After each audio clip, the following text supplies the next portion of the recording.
1 मीरा और उसकी फैमिली। मुंबई शहर जहां कभी रात नहीं होती है, वही हमारी मीरा को पूरी रात कम पड़ जाती है सोने के लिए। पूरे कमरे में सामान इधर उधर फैला हुआ पड़ा है और मीरा मजे से कंबल ओढ़कर सोई हुई है। अलार्म क्लॉक इतनी तेजी से बज रहा है, पर मजाल है जो मीरा की नींद खुले।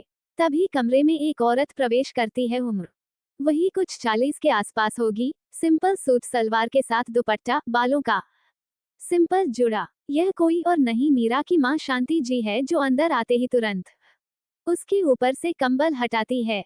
मीरा असहाय आवाज में बोली, मां सोने दो ना। शांति जी सख्त आवाज में बोली, सोने दो कि बच्ची, 8 बज गए, जल्दी उठ। मीरा हल्के नींद में ही उठकर बैठ जाती हैं। गोरा रंग, तीखे नैन नक्श, बड़ी बड़ी आंखें, लंबे घने काले बाल। मीरा मजाक के लहजे में बोली, मां मैं सोने दो की बच्ची नहीं, आपकी बच्ची हूँ। इतना सुनते ही शांति जी उसके कान पकड़ लेती है। शांति जी आंख दिखाते हुए बोली, कब बड़ी होगी तू, 6 महीने बाद तेरी शादी है। अंदर आते हुए मीरा के पापा रितेश जी मुस्कुराते हुए बोले, हाँ तो हमारी प्रिंसेस को उसके लिए बड़ा होने की क्या जरूरत है। मीरा के चेहरे पर मुस्कुराहट आ गई। वो खुश होते हुए बोली, बिल्कुल ठीक कहा पापा, आई लव यू पापा। रितेश जी बेड पर बैठते हुए कहते हैं, I love you too my princess. Shanti ji दोनों को देखते हुए बोली, आपने ही बिगाड़ रखा है इस लड़की को। इतना सुनकर मीरा हंसने लगी। वो हंसते हुए बोली, अरे माँ, ये प्यार है, और वैसे भी मैं बिगड़ी हुई होती तो पूरी रात सोने की जगह पार्टी कर रही होती। रितेश जी मीरा के सर पर हाथ फेरकर बोले, हाँ मेरी प्रिंसेस तो कभी बिगड़ ही नहीं सकती। ये आप दोनों ना बस एक दूसरे की तरफदारी करते रहते हैं। शांति जी की बातें सुनकर रितेश जी और मीरा हंसने लगे। फिर मीरा अपनी हंसी कंट्रोल करके बोली, मम्मा आप चिढ़ रही हो। ऐसे तो अभी चाचू, चाची और युवी भाई बचे हैं मेरी तरफदारी करने के लिए। तेरे युवी भाई ना अभी यहाँ नहीं है। कोई बात नहीं मम्मा, शाम तक आ ही जाएंगे। तू चुप कर और जल्दी से फ्रेश होकर बाहर आ जा। और आप भी चलिए। शांति जी और रितेश जी खड़े हो जाते हैं। तभी मीरा म्यूजिक सिस्टम ऑन करती है और बेड पर खड़ी होकर डांस करने लगती है। ये देखकर शांति जी अपना सिर पीट लेती है। मीरा जल्दी फ्रेश हो जा। मीरा डांस करते हुए ही बोली, आती हूँ मम्मा, बस 10 मिनट में। मीरा फिर अपने डांस में बिजी हो जाती है। रितेश जी मुस्कुराते हुए शांति जी को बाहर चलने का इशारा करते हैं, तो दोनों बाहर चले जाते हैं। मीरा अब जल्दी से वॉशरूम में चली जाती है और कुछ ही देर में नीचे आ जाती है। मीरा शॉर्ट्स के साथ एक ढीली सी टी शर्ट पहनी हुई होती है। वो आकर डाइनिंग टेबल पर बैठ जाती है। गुड मॉर्निंग चाचू। डाइनिंग टेबल पर बैठे राजेश जी मुस्कुराए और बोले, गुड मॉर्निंग माए प्रिंसेस। तभी किचन से एक महिला बाहर आती है। गुड मॉर्निंग माय स्वीट चाची। Good morning Meeru. ये है विभा जी, मीरा की चाची। रितेश जी भी आकर बैठ जाते हैं। शांति जी किचन से आ जाती है। मीरा खाते हुए एक नजर सबकी ओर देखकर पूछती है, यूवी भाई आज शाम को आ जाएंगे ना। हाँ बेटा आ जाएगा, विभा जी बोली। यूवी उर्फ युवराज खुराना मीरा के चाचा जी का बेटा, दोनों भाई बहन में सगे भाई बहन से भी ज्यादा प्यार है। मीरा जहाँ गलतियां करती है तो यूवी उसकी हर गलतियों को सुधारता है। यूवी खुद से भी ज्यादा प्यार मीरा से करता है, पर हाँ झगड़ा तो इनके रिश्ते की सबसे बड़ी निशानी है। हाँ तो मीरा उर्फ मीरा खुराना रितेश खुराना की इकलौती बेटी। ये लोग संयुक्त परिवार में रहते हैं, जहाँ मीरा मीरा के माँ पापा, चाचा चाची और उनका इकलौता बेटा युवराज खुराना है। मीरा का परिवार मुंबई में रहता है। उनका घर घर नहीं है, आलीशान बंगला है। पूरा घर बहुत ही बड़ा है। बाहर बहुत बड़ा सा गार्डन, बड़ा सा हॉल घर में, जिसमें बड़े बड़े सोफे रखे हुए हैं और साइड से सीढ़ियां हैं, जहां से ऊपर जाने का रास्ता है। विशु उर्फ विशाखा विशाखा खन्ना मीरा की बेस्ट फ्रेंड, और इसका घर मीरा के घर के सामने ही है, जो कि बिल्कुल मीरा के घर की तरह बड़ा है। नाश्ता करने के बाद रितेश जी और राजेश जी अपने ऑफिस चले जाते हैं। माँ मैं विशु के यहाँ जा रही हूँ, और फिर वहीं से डांस क्लास के लिए चली जाऊंगी। जा, पर हाँ क्लास जाने से पहले कपड़े बदल लेना। इतना सुनकर मीरा मुंह बना लेती है और क्यूट सा फेस बनाकर पूछती है, पर मम्मा क्या बुराई है इन कपड़ों में। मीरू बेटा कपड़ों में बुराई नहीं है, पर ऐसे बाहर मत जाना, जीन्स पहन लो। बेटा, दीदी कुछ सोचकर ही बोल रही हैं। मीरा मुंह बनाते हुए कहती हैं, ठीक है। वो अब अपने कमरे की ओर चली गई। कुछ देर बाद मीरा बाहर आती है ब्लू जीन्स के साथ व्हाइट टॉप, उसके ऊपर डेनिम जैकेट, आंखों में काजल और बालों को समेटकर जुड़ा बना रखा होता। मीरा घर से बाहर निकलती है और सामने वाले घर में जाकर डोरबेल बजाती है। एक औरत दरवाजा खोलती है। ये है सिम्मी जी, विशु की मॉम। आज जा Meeru. Good morning aunty. Vishu कहाँ है? अपने कमरे में। उनके इतना कहते ही मीरा अंदर आती है। सामने ही संजीव जी बैठे हुए थे। Hello my dear uncle ji. Hello बेटा, कैसी हो? आपकी तरह मस्त और कुल। मीरा के इतना कहते ही संजीव जी हंसने लगे हैं। अच्छा है, ऐसे ही रहो।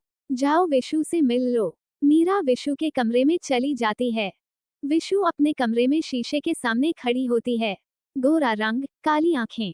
उसने ब्लैक कलर का जीन्स, हल्के पिंक कलर का ऑफ शोल्डर टॉप पहना हुआ था और अपने मेकअप में लगी हुई थी। ओए, बस कर चल, डांस क्लास बच्चे वेट कर रहे होंगे। वो लिपस्टिक लगाते हुए बोली, जस्ट चिल मीरू डार्लिंग। अब कितना मेकअप करेगी? विशु मस्कारा ड्रेसिंग टेबल पर रखते हुए, बस हो गया चल। दोनों वहां से चली जाती हैं। मीरा स्कूटी चला रही होती है तो विशु पीछे बैठी हुई होती है। कुछ ही देर में दोनों एक जगह पहुंची जहां बड़ा सा बोर्ड लगा होता है जिस पर सुनहरे अक्षरों में उड़ान लिखा हुआ होता है। वो दोनों अंदर आती हैं कि सारी बच्चियां उनसे चिपक जाती हैं। सभी बच्चियां खुशी से उछलते हुए बोलने लगी, दीदी, दीदी। तभी सामने से एक महिला आती है। उम्र लगभग वही 55-60 के आसपास होगी। उन्हें देखकर मीरा और विशु उनके पास आते हुए बोली, नमस्ते अम्मा। नमस्ते बिटिया। उड़ान एक गो का नाम है जहाँ की केयरटेकर सुजीता ताई, जिन्हें वहाँ सब अम्मा के नाम से बुलाते हैं। ये एनजीओ रितेश जी और संजीव जी ने बनवाया हुआ है, जहाँ पर बहुत सी लड़कियों बच्चियों को जगह मिलती हैं जो कभी कचड़े के डब्बे, कभी रेलवे स्टेशन, कभी अस्पताल के बाहर, तो कभी गो के बाहर पड़ी मिलती हैं। मीरा और विशु यहाँ उन लड़कियों को सुबह डांस तो शाम 4 बजे सेल्फ डिफेंस सिखाती हैं। दोनों ने ही अपनी पढ़ाई पूरी कर ली है और फिलहाल बस यही कर रही है। कुछ ही देर में दोनों डांस क्लास शुरू करती हैं और सभी लड़कियां मजे से सीख रही होती हैं। कुछ देर बाद दोनों वहां से चली जाती है। मीरा स्कूटी चला रही होती है तो विशु पीछे बैठी हुई होती है। तभी रास्ते में गोलगप्पे का ठेला दिखता है तो मीरा झटके से स्कूटी रोक देती है। विशु इस तरह ब्रेक लगाने से मीरा के कंधे पर आ गई। वो डरते हुए पूछी, क्या हुआ मीरू? मीरा सामने गोलगप्पे का ठेला ललचाई नजरों से देखते हुए, गोलगप्पे। दोनों उस तरफ चल देती और गोलगप्पों पर टूट पड़ती है। तभी सामने से एक लड़की आती है, शॉर्ट ड्रेस पहने, डार्क मेकअप, हेवी इयररिंग्स। वो मीरा और विशु को ठेले पर गोलगप्पे खाते देख मुंह बना लेती है। ईयू, तुम दोनों यहाँ कैसे खा सकती हो? विशु गोलगप्पा मुंह में रखते हुए, डार्लिंग हाथों से। पर यह इतनी डाउन मार्केट जगह है, अपने स्टेटस का कुछ तो ख्याल करो। ये है शिवी उर्फ शिवानी मेहता। मीरा ठेले वाले को पैसे देती है और विशु के साथ शिवी के पास आती है। स्वीट हार्ट, ठेले पर जो गोलगप्पे खाने का मजा है ना, वो किसी भी 5 स्टार होटल में नहीं। मीरा की बात सुन शिवी मुंह बनाकर बोली, जो मर्जी वो करो, मैं मॉल जा रही हूँ, चलोगी तुम दोनों? विशु उसे मना करके एक्साइटेड होते हुए बोली, नो बेबी, आज हम मूवी देखने जा रहे हैं और वह भी एसआरके की। सीरियसली, तुम लोगों को एसआरके की मूवीज पसंद है? शिवी की बात सुनकर विशु आईब्रो उठाकर उसे घूरते हुए पूछती है, हाँ कोई प्रॉब्लम नहीं, जाओ तुम दोनों। शिवी वहां से चली जाती है। शिवी, शिवानी मेहता मीरा और विशु की फ्रेंड है, जो कि बहुत ही हाई फाई लड़की है। उसे अपने लुक, अपने मेकअप और अपने स्टेटस के अलावा किसी चीज से कोई मतलब नहीं। उसके जाने के बाद दोनों अपने घर पर कॉल करके बता देती है और फिर मूवी देखने चली जाती है। मूवी देखने के बाद दोनों सिनेमा हॉल से बाहर आती है और समय देखती है 3 बजे बज रहे होते हैं। अब मीरा और विशु दोनों दोबारा गो की तरफ चली देती है, क्योंकि उनकी सेल्फ डिफेंस की क्लास का टाइम होने ही वाला होता है। कुछ देर बाद दोनों दोबारा एनजीओ पहुंचती हैं और बच्चों को चॉकलेट देती है। दोनों सेल्फ डिफेंस की क्लास शुरू करती है। दोनों को ही अपना काम पूरे मेहनत और लगन से करना पसंद है और वो करती भी है। इसलिए गो के सब बच्चे और अम्मा उन दोनों से बहुत ही खुश रहती हैं। मीरा को भी यहाँ आना बहुत पसंद है और यहाँ इनकी हेल्प के लिए उससे जो होता वो जरूर करती है। क्लास लेने के बाद दोनों वापस स्कूटी पर बैठकर घर जाने लगती है। तभी विशु को भेलपुरी वाले का ठेला दिखा। ये देखते ही विशु के मुंह में पानी आ गया। वो जोर से चीखी, मीरू स्कूटी रोक। मीरा ब्रेक लगाते हुए, क्या हुआ बेबी? विशु स्कूटी से उठते हुए बोली, भेलपुरी वाला है। मीरा स्कूटी एक साइड में पार्क करती है। दोनों जाकर भेलपुरी लेती हैं। तभी मीरा की नजर एक छोटी लड़की पर गई, जो देखने में वही कुछ 5-6 साल की लग रही होती है। वो बच्ची उनकी तरफ देख रही होती है। बच्ची देखने में बहुत क्यूट थी, पर उसके चेहरे से ही लग रहा था कि वो बहुत दिनों से भूखी है। मीरा उसके पास जाती है। मीरा उस बच्ची को टच करते हुए बोली, क्या हुआ, आपको खाना है? वो तरसती निगाहों से मीरा के हाथ में भेलपुरी देखते हुए बोली, हाँ। मीरा उसे भेलपुरी दिलाती है। वो बच्ची भी उस पर टूट पड़ती है। बहुत दिनों से भूखे होने के बाद खाना मिले तो ऐसा ही होता है। मीरा और विशु उसके पास ही रुकती है। वो खा लेती है। मीरा अब वहां पर एक दुकान से पानी की बोतल खरीदती है और उस बच्ची को पानी पिलाती है। मीरा उस बच्ची को साइड में लेकर आई।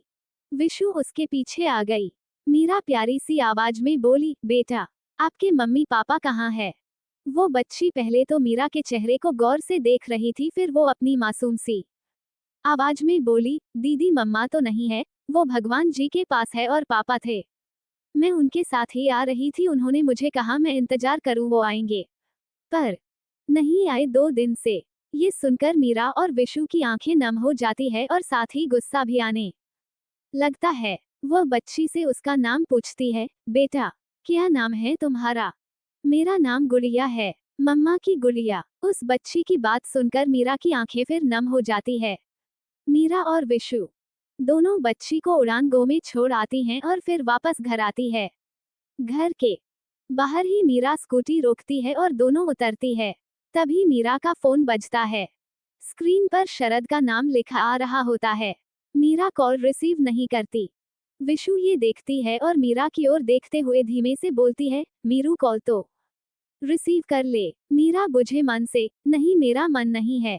विशु अपने बाल खुजाने लगी और खुद में ही बड़बड़ाते लगी, मन तो मेरा भी नहीं है, तू उस घनचक्कर शरद के बच्चे से शादी करे, उल्लू का पट्टा है पूरा। घनचक्कर कहीं का। मीरा उसकी बात सुन लेती है। वो विशु को आंख दिखाते हुए बोली, विशु, तू अब शुरू मत हो, अभी मन नहीं है बात करने का, बाद में कर लूंगी और इतना बुरा नहीं है वो। विशु फिर से मुंह बनाकर खुद में ही बड़बड़ाई, इतना नहीं, बहुत बुरा है वो। घनचक्कर शरद का बच्चा हूँ। मीरा अपना सर पकड़ लेती है, हाय रब्बा, तू ना आज मैनू पागल ही कर देगी। विशु मुस्कुराते हुए प्यार से, अरे मेरी जान, तू पागल मत हो, तेरे बिना मेरा क्या होगा, तू हरकतें ही ऐसी कर रही है, सब जानती है फिर भी। विशु मीरा के गाल पर किस करते हुए बोली, ठीक है डार्लिंग, अब नहीं बोलूंगी। मीरा एक आंख उठाकर विशु को घूरते हुए बोली, लास्ट टाइम भी यही कहा था बेबी। विशु क्यूट सा फेस बनाकर, ओके प्रॉमिस अब नहीं कहूंगी। मीरा हंसते हुए, चल बाय, कल मिलेंगे। मीरू कल तू सब संभाल लेना। विशु की बात सुनकर मीरा उसे देखती है, क्यों तू कल नहीं आ रही क्या? विशु एक्साइटेड होते हुए बोली, नहीं, कल मैं नहीं आऊंगी। मेरे नील भाई कल वापस इंडिया आ रहे हैं तो कल मैं नहीं आऊंगी। मीरा मुंह बना लेती है और बोलती है, तो यार तू एक टाइम तो चल सकती है। कल सुबह भाई आएंगे तो मैं शाम को चलूंगी तेरे साथ सेल्फ डिफेंस की क्लास लेने, पर सुबह का तू देख लियो। ओके ठीक है, देख लूंगी मैं। मीरा इतना बोली तो विशु मुस्कुराए और अब दोनों अपने अपने घर चली जाती है। मीरा अपने कमरे में सोच रही होती है, कल वो उस बच्ची से मिलेगी पर विशु नहीं होगी साथ में, उसे अच्छा नहीं लग रहा था। वो हर रोज विशु के साथ ही जाती है। मीरा अब कमरे में इधर उधर टहलते हुए खुद से ही बात करने लगी, चलो कोई नहीं, वैसे भी विशु बहुत मिस कर रही थी अपने नील भाई को। हर समय नील भाई नील भैया करती रहती थी, देखते हैं ऐसा क्या है विशु के मिस्टर नील खन्ना में। Ep2 अजनबी ने किया पीछा। शाम हो चुकी थी। मीरा अपने कमरे में विशु के भाई के बारे में सोच रही थी। उसका ध्यान अब गुड़िया पर गया, वो उसके बारे में सोचने लगी। अब कुछ देर बाद मीरा का फोन बजा, जिस पर शरद का कॉल आ रहा था। कुछ देर तक फोन देखने के बाद मीरा ने कॉल रिसीव किया। हेलो। दूसरी तरफ से शरद थोड़ी सख्त आवाज में बोला, हेलो मीरा, तुम मेरा कॉल रिसीव क्यों नहीं रही थी?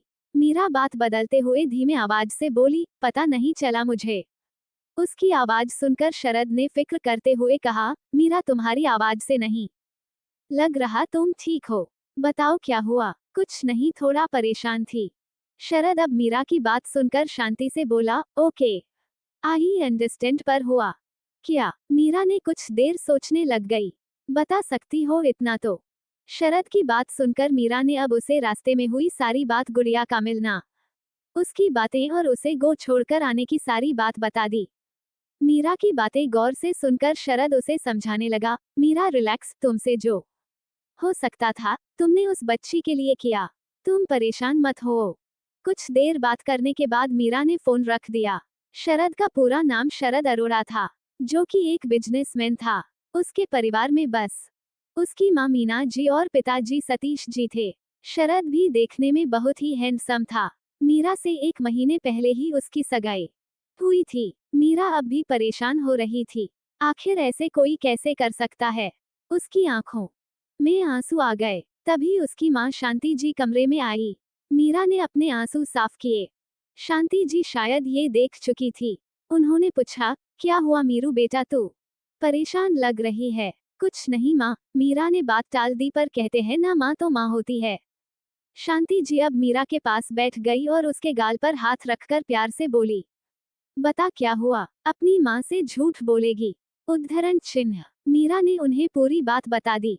शांति जी की भी आंखें नम हो चुकी थी, पर मीरा को देखकर वो उसे समझाने लगी, तू परेशान मत हो मीरू, वो बच्ची वहाँ खुश रहेगी। हाँ मम्मा, आप ठीक कह रही हो। शांति जी मुस्कुराते हुए बोली, चल हॉल में, विभा तेरा ही इंतजार कर रही हैं। तेरे लिए ब्रेड पकोड़े बना रही है। इतना सुनते ही मीरा खुश हो गई और खुशी से बोली, यमी, मैं अभी चलती हूँ। दोनों अब बाहर आ गई। नीचे विभा जी किचन में पकौड़े बना रही थी। कुछ ही देर में रितेश जी और राजेश जी आ चुके थे। मैं चाय बनाकर लाती हूँ। मम्मा, अदरक और इलायची डालकर प्लीज, मेरे सर में दर्द हो रहा है। हाँ ठीक है। शांति जी इतना बोलकर किचन में जाने लगी तो मीरा भी उनके साथ चली गई। कुछ ही देर में मीरा 2 गिलास में पानी लेकर आई और रितेश जी, राजेश जी को पानी दिया। मीरा अब सोफे पर बैठ गई और उन्हें देखते हुए बोली, पापा चाचू, कैसा रहा आज का दिन? राजेश जी मुस्कुराते हुए बोले, अच्छा रहा प्रिंसेस। पर रितेश जी मीरा की ओर देखते ही बोले, बच्चा आज परेशान लग रही हो। मीरा ने बात टाल दी और कहा, नहीं पापा, कुछ नहीं, बस सर में थोड़ा दर्द हो रहा है। तब तक शांति जी और विभा जी भी बाहर आ गई और सबको चाय नाश्ता सर्व किया। दोनों खुद भी वहीं बैठ गई। मीरा चाय पीकर, वो अब ब्रेड पकौड़े खा रही होती है। वाओ, आई लव इट चाची, यू आर बेस्ट, मीरा ने कहा। मीरा की बात सुनकर सब मुस्कुराने लगे। तभी एक आवाज आई, बस कर मोटी, कितना खाएगी, मेरे बिना ही खाती जा रही है। सब ने सामने देखा। सामने एक लड़का खड़ा होता है। 5 फुट 5 इंच लंबाई, गोरा रंग, सुंदर कद काठी, काली आंखें, बाल सलीके से सेट, हल्की दाढ़ी, ब्लैक जीन्स, हल्की आसमानी रंग की शर्ट। वो देखने में बहुत ही हैंडसम लग रहा था। मीरा सब वहीं छोड़कर खुशी से उछलते हुए उसके गले लग गई। वीर जी, सब खुशी से मुस्कुराते हुए उन्हें देख रहे थे। यूवी मीरा के सर पर हाथ फेरने के बाद जानबूझकर उसे चिढ़ाते हुए बोला, बस कर मोटी, 2 दिन बाद ही मिल रहा हूँ, ऐसा लग रहा है जैसे कितने सालों बाद देख रही है मुझे। मीरा ने उसे छोड़ देती है और मुंह बनाने लगी। मीरा बोली, हाँ तो आपके बिना एक दिन भी 1 साल के बराबर लगता है। यूवी उसे घूरते हुए बोला, बस कर, अभी तो बड़े मजे से खा रही थी। नौटंकी कहीं की, झूठी। यूवी की बात सुन मीरा ने दांतों गले जीभ दबा ली, फिर नोमल होकर बोली, हाय रब्बा, अपनी इतनी प्यारी बहन को कोई ऐसा कहता है।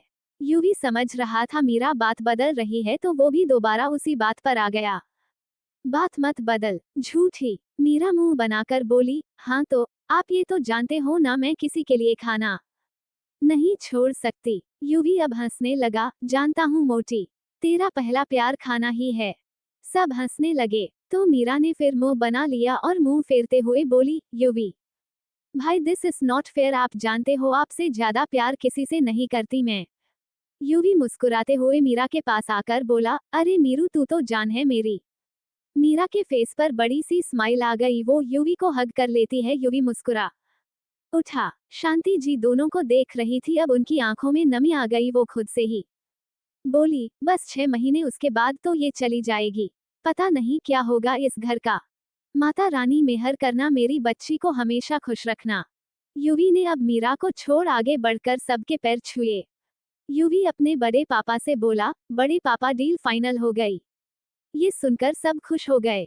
रितेश जी मुस्कुराते हुए युवी के कंधे पर हाथ रखते हुए बोले, proud of you my son, congratulation all of you, Meera ने कहा।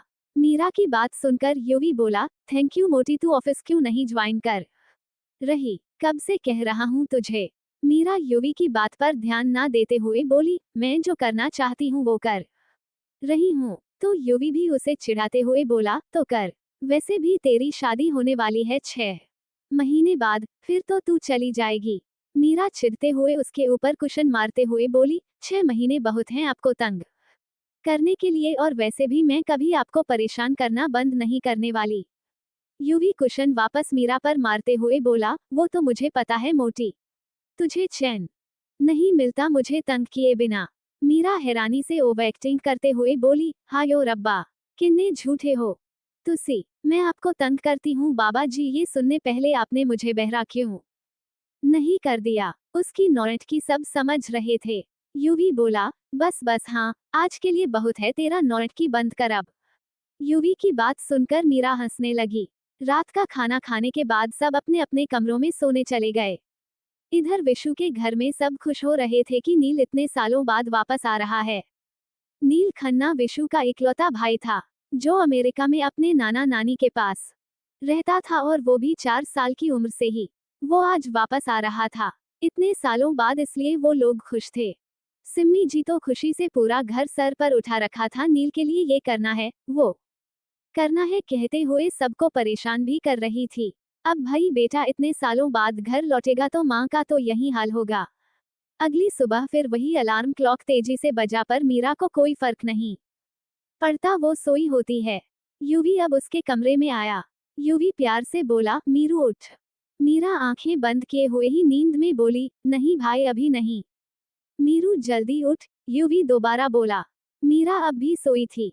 उसने तकिया कान पर रख लिया और दोबारा नींद में ही बोली, भाई बस 10 मिनट। युवी उसके मुंह से तकिया हटाते हुए बोला, मीरू उठ जा, वरना जो होगा उसकी जिम्मेदार तू खुद होगी, फिर मुझे मत कहना। मीरा फट से उठकर बैठ गई, मैं उठ गई, पानी मत डालना। मीरा की बात सुनते ही युवी जोर से हंसने लगा। मीरा ने अब मुंह बना लिया और युवी को तकिया मारते हुए बोली, आप बहुत बुरे हो। युवी ने अब तकिया पकड़कर रखा था, तुझसे कम, चल अब जल्दी नीचे आ जा। युवी इतना बोलता है और जाने लगता है कि मीरा बोल पड़ी, भाई। मीरा अपनी बात पूरी करती उससे पहले ही युवी म्यूजिक सिस्टम ऑन करते हुए कहता है, यही ना। मीरा मुस्कुरा उठी, वो सर हिलाते हुए हाँ का इशारा करती है, हम आई लव यू भाई, चल मोटी, तेरा प्यार नहीं झेल सकता। युवी इतना कहता है और चला जाता है। मीरा अब फिर बेड पर खड़े खड़े ही डांस करने लगी। कुछ देर में ही मीरा नीचे पहुंचती है। व्हाइट टॉप, ब्लू कलर का लॉन्ग स्कर्ट, गले में ब्लू कलर का दुपट्टा, आंखों में काजल, कानों में इयररिंग्स, और गीले होने के कारण खुले बाल। सब उसे देख रहे थे। मीरा इधर उधर नजरें फेरते हुए सबको देखती है और फिर नासमझ स्थिति में बोलती है, हाय रब्बा, की हो गया, इनने गौर से किसे देख रहे हो आप सब। युवी एकटक मीरा को देखते हुए, तू कब से इतने, युवी बोलते बोलते रुक गया, क्योंकि मीरा उसे घूर रही थी। विभा जी माहौल बदलने के लिए बोली, मीरू बहुत प्यारी लग रही है।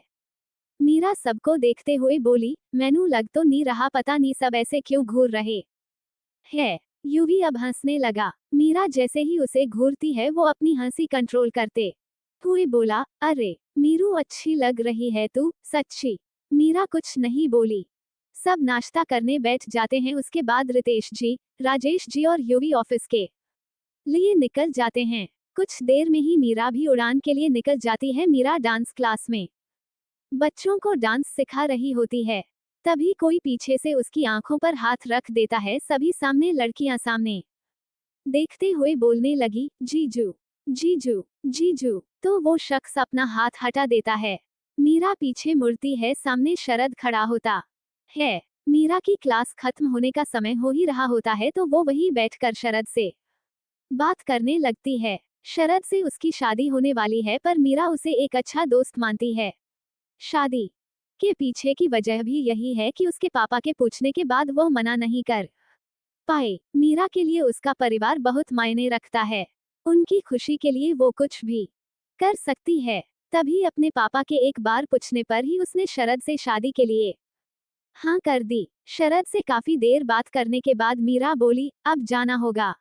विशु से भी नहीं मिली सुबह से, मैं छोड़ देता हूँ, शरद ने कहा। मीरा उसे मना करते हुए बोली, नहीं मैं चली जाऊंगी और स्कूटी भी लाई हूँ। मीरा की बात सुनकर शरद हल्का मुस्कुराते हुए उसे बाय बोलता है। बाय। तो मीरा भी मुस्कुराते हुए बोली, बाय। शरद अब आकर अपनी गाड़ी में बैठ गया और वहां से निकल गया। मीरा सब बच्चियों से एक बार फिर मिलती है और अम्मा से मिलकर गो के बाहर आ गई। मीरा स्कूटी चला रही होती हैं। तभी सामने से एक कार आ रही होती है। मीरा का बैलेंस उसे देखते ही बिगड़ता है और उसकी स्कूटी और गाड़ी टकरा जाती है। मीरा नीचे गिर जाती है। वो उठने लगती है। उसे बहुत गुस्सा आ रहा होता है। तभी गाड़ी से एक लड़का निकलता है। 5-6 इंच लंबाई, गोरा रंग, बाल सलीके से सेट, हल्की हल्दी दाढ़ी, नेवी ब्लू जीन्स के साथ व्हाइट शर्ट जिसकी ऊपर के 2 बटन खुले हुए होते हैं, आंखों में काला चश्मा, पैरों में काले जूते। वो मीरा को देखता है। उसने देखा मीरा गिर गई थी तो उसे पछतावा हुआ। वो आगे कुछ कहता उससे पहले ही मीरा गुस्से में शुरू हो गई। इतनी बड़ी गाड़ी लेकर चलते हो, पर आंखें घर पर रख कर आते हो क्या? जब गाड़ी चलाने नहीं आती तो चलाते क्यों हो? पता नहीं ऐसे लोगों को लाइसेंस कहाँ से मिल जाता है, और सड़क पर तुम्हें नहीं मिली क्या? आगे से गाड़ी मत चलाना। मीरा गुस्से में इतना कुछ कह देती है और बिना उसका जवाब सुने स्कूटी लेकर निकल जाती है। वो लड़का हैरानी से मीरा की तरफ देखा रहा होता है पर मीरा निकल चुकी थी। वो अब खुद में ही बोला, पता नहीं कौन थी ये, मिस सुपरफास्ट एक्सप्रेस बाबा जी, वाह क्या ग्रैंड वेलकम हुआ है। वो लड़का अब मीरा के बारे में सोचकर फिर चिढ़ गया और आकर अपनी गाड़ी में बैठ गया। कुछ ही देर में मीरा अपने घर के पास पहुंचती और स्कूटी रोकती है। तभी वही गाड़ी वहां आती है और वह लड़का गाड़ी से निकलता है। उसे लड़के को देखते ही मीरा का गुस्सा बढ़ जाता है। वो स्कूटी पार्क करती है। मीरा अब उसकी तरफ जाती है। वो लड़का जैसे ही मीरा को देखता है हैरान रह जाता है। लड़का हैरानी से बोला, तुम? मीरा चिढ़ते हुए गुस्से से बोली, तुम यहाँ तक आ गए मेरा पीछा करते करते? वो लड़का मीरा को चुप कराते हुए बोला, एक्सक्यूज मी। मीरा फिर उसे घूरते हुए गुस्से में बोली, तुम समझते क्या हो अपने आप को? लड़का मीरा को देख रहा था। वो दोबारा कुछ बोलना चाहता है। व्हाट? तुम्हारा दिमाग? मीरा उसे चुप कराते हुए तेज आवाज में बोली, ओ मिस्टर, एक तो गलती करते हो, ऊपर से बदतमीजी कर रहे हो। कैसे मेरे पीछे पीछे आ गए? तुम जैसे लोग को मैं अच्छे से जानती हूँ। गाड़ी चलाने आती नहीं, कुछ कह दिया तो पीछे ही पड़ गए। देखो मिस्टर, तुम अपनी हद में रहो, समझते क्या अपने आप को? वो लड़का अब इरिटेट होते हुए बोला, आर यू मैड? मीरा हैरान होते हुए, हाय रब्बा, एक तो गलती खुद करो और ऊपर से मुझे ही तुम्हारी तो। मीरा बोलते बोलते रुक गई। जस्ट लिसन, लड़का जैसे ही कुछ बोलना चाहा मीरा ने उसे फिर चुप क्या दिया। वह चिल्लाते हुए बोली, बनो मत, तुम जैसे लड़कों को मैं अच्छे से जानती हूँ और ये इंग्लिश बोलकर तुम बच नहीं जाओगे। इस बार बहुत गलत पंगा ले लिया तुमने। तुम्हें तो मैं छोड़ूंगी नहीं।